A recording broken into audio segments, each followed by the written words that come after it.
I want to talk about Josh Oliver. Now, I don't have a favorite Minnesota Viking currently right now, but if I were to make a list of about 10 Vikings players, Oliver would probably be somewhere on that list. And word came down yesterday that Oliver received a 3-year, $23 million extension with the team. He was set to be an unrestricted free agent after the 2025 season. That is no longer the case. And with Josh Oliver, I mean, he kind of, in my head, is the Josh Metellus of the Vikings office. That makes sense in my head. I don't know if that makes sense for you all. And Josh Metellus, they do need to get that contract extension done. That's kind of the last one that they need to do. But back to Oliver. When they signed him in, what was that, 2023 from the Baltimore Ravens, he was known as the best blocking tight end in the NFL, and that's exactly what he has been. He impacts the running game with his blocking in Minnesota.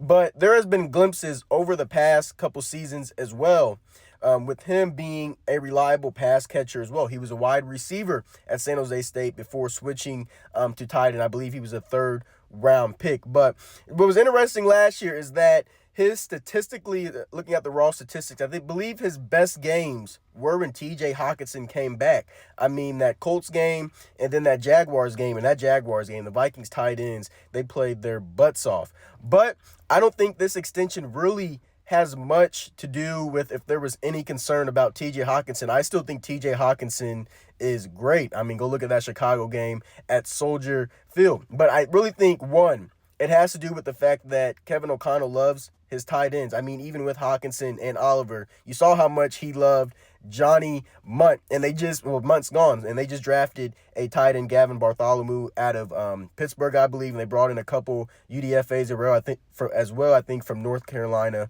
and Georgia. But Kevin O'Connell, I think he understands the usage that he wants tight ends, but also J.J. McCarthy. When the Vikings go in 12 personnel, when Michigan went in 12 personnel, when McCarthy was at Michigan, he was not only good at operating an offense, he was great at it. And I think that the Vikings are going to want to use more 12 personnel this upcoming season. But like I said, Josh Oliver, speaking of Josh Metellus, Josh Oliver, 3 years, $23 million extension. I love it. I really like what the ceiling is right now for this Vikings roster and this team over the next few years, and hopefully it pays off by bringing home that Lombardi trophy. But anyways, love the move. Skol.